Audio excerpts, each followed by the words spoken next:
Rajamahendravaram rural Katheru శివారు సీతారామాగ్రహారంలోని కళ్యాణ కార్తికేయ సంతాన సుబ్రహ్మణ్యేశ్వర పంచాశ పావన సమేత శ్రీమద్ అభీష్టగణపతి పంచాయతన దేవాలయంలో 26/7/2025 అనగా శ్రావణ శుద్ధ విధి నాడు కళాపకర్ష చేయబడి మొత్తం ఆ దేవాలయ యొక్క ఆధునికీకరణ ప్రక్రియ అంతా పూర్తయిన తర్వాత ఈనాడు అనగా 22/2/2026 నాడు అంటే 7 నెలల క్రితం కళాపకర్ష చేయబడిన ఈ దేవాలయం ఆధునికీకరణ పనులన్నీ ముగించుకుని కళావలోకనం చేసిన తర్వాత 25 నవంబరు 2025 నాడు కళావలోకనం చేయడం జరిగిందనమాట.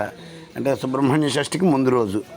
అయితే కళావలోకనం చేసిన తర్వాత వెంటనే మర్నాటి రోజు నేత్రోన్మిలనం చేద్దామా అంటే ఆ మర్నాటి రోజు నుంచి శుక్రమోఢ్యం వచ్చింది, ముహూర్తం లేదు. దానివలన ఈ నేత్రోన్మేళన ప్రక్రియని శ్రీమద్ విశ్వావసన సంవత్సర పాల్గొన శుద్ధ పంచమి ఆదివారం నాడు అశ్విని నక్షత్రంలో శుక్లయోగం బాలుకరణలో ఉదయం నిర్వహించడం జరిగిందన్నమాట. అంటే 7 నెలల క్రితం కళా అపకర్ష చేయబడి ఆ తర్వాత మళ్ళీ 5 నెలల తర్వాత కళావలోకనం చేయబడి ఆ తర్వాత 2 నెలల తర్వాత నేత్రోన్మేళనం అనమాట. ఈనాడు స్వామివారి దివ్యచక్షువుల్ని నేత్రోన్మేళనం చేసి శాస్త్రోక్తంగా ఈ హోమాలని వాటన్నిటిని కూడా నిర్వహించి తదనంతరం ఈ బలిహరణలన్నీ కూడా వేసి చివరికి స్వామివారి నేత్రోన్మేళన ప్రక్రియని నిర్వహించడం జరిగింది. ఏది ఏమైనప్పటికీ ఈ కార్యక్రమం అంతా కూడా ఆ కళాపకర్ష, ఈ కళావలోకనము, తర్వాత నేత్రోన్మేళనం ఇదంతా కూడా బ్రహ్మశ్రీ కొంపెల్ల వెంకట సత్య సుబ్బరాయ శాస్త్రి గారి ఆధ్వర్యంలో అధీనంలోనే నిర్వహించబడింది. ఏది ఏమంటే ఇప్పుడు ఈ దేవాలయం కళ్యాణ కార్తికేయ సంతాన సుబ్రహ్మణ్యేశ్వర సహిత శ్రీమద్ అభీష్టగణపతి పంచాయతన దేవాలయంగా శిఖరాలతో సహా నిర్మితమై సన్నద్ధమై ఉంది. అందువలన భక్తులందరూ కూడా స్వామివారి అనుగ్రహాన్ని పొందవచ్చు. అలాగే ప్రథమ దర్శనం అంటే స్వామివారి దృష్టి నేత్రోన్మేళనం చేసిన తర్వాత అంటే కళ్ళు గంతలు తీసిన తర్వాత మొట్టమొదట బలిహరణలు, ఆహారం, అన్న మీదకి బలిహరణం ఇవన్నీ కూడా చేసిన తర్వాత స్వామివారి దివ్యచక్షువుల యొక్క ప్రథమ దర్శనాన్ని ఈరోజు భక్తులందరూ కూడా స్వీకరించడం జరిగింది. ఇది అత్యంత శుభప్రదమైన దృష్టి అనమాట. అందువలన స్వామివారి యొక్క శక్తి పరిపూర్ణంగా మన పైన ఉండే ఈ దినం. అందువలన ఏమాత్రం అవకాశం ఉన్నా సాధ్యమైనంత త్వరలో వచ్చి స్వామివారిని మళ్ళీ దర్శనం చేసుకుని స్వామివారి అనుగ్రహాన్ని పొందగలరు. ఇదిగో అక్కడే ఆలయం బయట 5 కేజీల అన్నాన్ని వండడం జరిగింది.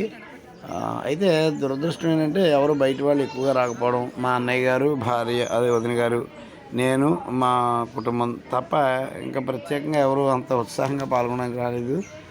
అయితే వచ్చారు. దేవాలయం యొక్క అర్చన బాధ్యత నిర్వహిస్తున్న కొండపల్లి శ్రీరామ్ శర్మ గారి భార్య, పిల్లలు, అంటే ఆయన అందుబాటులో లేరు ప్రస్తుతం, వేరే ఊరు వెళ్ళవలసి వచ్చింది. అందువలన ఆవిడ వచ్చారు బాధ్యతగాను. అలాగే ఆలయం యొక్క వేదపారాయణ బ్రహ్మశ్రీ పరపతి శివరామ శర్మ గారు కూడా వచ్చి కార్యక్రమంలో పాల్గొనడం జరిగింది. మళ్ళీ దేవాలయ ట్రస్టు ట్రెజరర్ గారి భార్య బ్రహ్మశ్రీ దేవరకొండ లక్ష్మీనరసింహ శాస్త్రి గారి భార్య కూడా వచ్చి, వాళ్ళ అబ్బాయి చిరంజీవి నారాయణ కూడా వచ్చి ఈ కార్యక్రమంలో పాల్గొనడం జరిగింది. అలాగే మా ఆఖరి చెల్లె రాచకొండ విజయ వెంకట సత్యవతి, అలాగే వాళ్ళ అబ్బాయి దత్తు, వాళ్ళ అమ్మాయి శ్రావ్య కూడా వచ్చి పాల్గొనడం జరిగింది. అయితే మా కుటుంబ సభ్యులు, మన ఆలయ అర్చక బాధ్యతను నిర్వహిస్తున్న అర్చకుని యొక్క భార్య, పిల్లలు తప్ప ఇంకా బయట వాళ్ళు ఎవరు అగ్రహంలో ఉన్న వాళ్ళు రాకపోవడం చాలా శోచనీయం.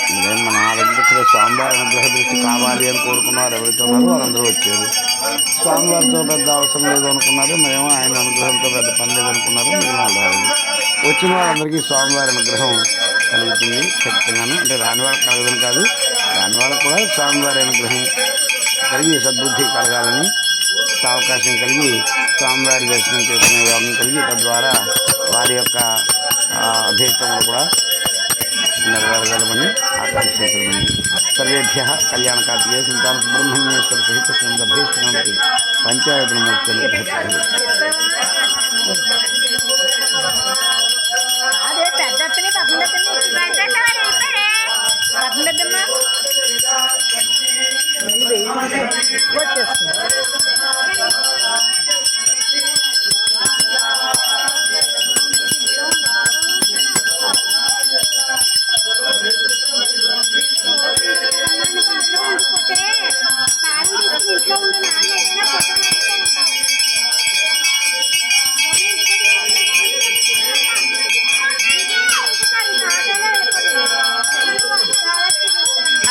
పార్వతీపతే హర హర మహాదేవ హర శ్రీమద్ రమారమణ గోవింద